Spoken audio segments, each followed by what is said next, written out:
Susan with Kiwi Lane Designs, and I'm so excited to share with you how to use our Play to Create system to design and create beautiful cards. The Play to Create system was developed with scrapbooking in mind, but as I'm about to show you, it also works really great for card making too. If you are interested in scrapbooking, please make sure to take a minute to watch the demo videos on how to use the Play to Create system to design scrapbook layouts.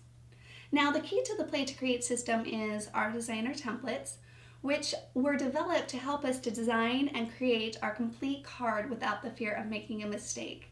The way that they do this is that they allow us to visualize our complete card before we cut into anything. Okay, so let's go ahead and get started. The first thing we're going to do is we're going to start by designing our card. And I already went ahead and created a card base, which we're going to design on top of. And we're going to go ahead and use one of our card border sets. Each set comes with 6 different pieces and 3 different designs, and each design has a side A and a side B to it like this, which I'm going to explain here in a minute.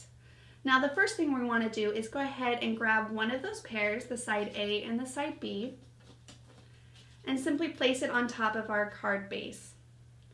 Now, this is just going to give us a few fun shapes to kind of work with, and you could even do something like this on your card. Another fun thing is where you can design the outside of your card and maybe even stick one on the inside of your card. And then, of course, if you like the layered look, you could even add the layers to your cards by simply placing them on top like that. Now, there are some things to keep in mind when you are designing with card borders. The first involves why we created a side A and a side B. And this is going to come into play when we are ready to trace and cut these shapes out of our coordinating paper. So let me show you what I mean. Now, when we're ready to cut those pieces out of our paper, simply what we're going to do is take whatever coordinating paper that you're working with, take the side A, line it up on the edge like this, take a pencil, trace, and then you just take the matching side B, line that up, and then I simply just make a mark right here. This lets me know where to do a straight cut with my paper trimmer, and then I'm just going to follow the line using a basic pair of scissors, and then the one cut up the center is automatically going to give me 2 different pieces. And I went ahead and I already cut this out to kind of give you a sample. Now, the great thing about this is that it will allow us to do any of those designs that we just showed you by just using the one cut. Now, this also allows us to take advantage of double-sided paper. So if you wanted to create that layered look, you could simply flip it and it will give you that nice layered look like this. Another fun thing you could try is even maybe doing a back-to-back effect like this. Now, tracing and cutting is a later step, but I wanted to show you this so that you can keep this in mind when you are actually designing your card. So let's go ahead and get back to the designing part. Now, you could try any of those designs and keep it really simple on your cards, but if you wanted to dress it up a little bit more, you could even throw in some fun card borders. And these just allow you to add an extra element to your card, add some extra layers, so you could do maybe a fun trail down the middle of your back-to-back. You could maybe even do just one border, maybe even up there, and then tuck an extra trail there. Another fun thing is maybe even throwing in a scallop and doing a back-to-back like that.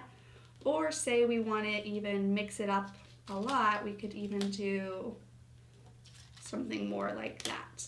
So as you can see, just play with the designs until you come up with something you like, and definitely throwing in some of the fun borders give you more options as well. Now, as far as accessorizing your card, we do have a variety of different tiny accessories, which are the perfect sizes for your cards. And we would just do the same thing. We would just simply lay them out. You could try maybe doing a simple flower like that. We could throw it all apart. And again, just have fun and just kind of see what you can come up with. You could throw in maybe a bracket, which are really great to use on your cards. We could maybe add a little extra element. Say you were doing a birthday card or something like that, just depending on whatever paper you're working with. But we do have our tiny Celebrate set, which is great for birthday cards. So you can see lots of fun balloons. So maybe we take this element off and we add 2 balloons there instead. So you can see that really changes it up. This is also really fun where you take this kind of cloud effect from the Celebrate, and you can take a simple shape from the tiny shape set and it creates a cupcake. So that could be a lot of fun depending on what card you're working on. So as you can see, there's a lot of options to design with, but when you're working with such a small space, it's also nice to throw in some strips. Now this can simplify your design, but it also can increase your design options. So for example, now say we wanted to throw in some tiny strips. Now each template does represent a different color or pattern. And so when you're designing this, you could maybe throw in a simple cardstock as your strip and then layer your border on top of there. We could maybe throw in some tags, which is fun. That's a really fun card. Another thing is, you could see here, like we just used the 1 strip there, a couple embellishments.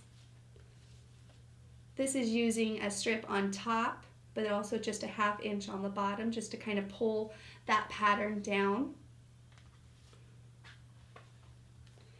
This has a back-to-back effect, but then with the strips down the middle. So you can really see that it also increases your design options from just what I showed you. Now you might have noticed how many times I changed up the design of my card and tried something new, and that is what is great about the Play to Create system, is because nothing is permanent. It really frees you up to just kind of have fun, play with the design of your layout, which can be very inspiring. Now, to see the next steps of this process, please make sure to watch video 2, which will go over how to trace, cut, ink, and replace each element on your card. Thanks for watching.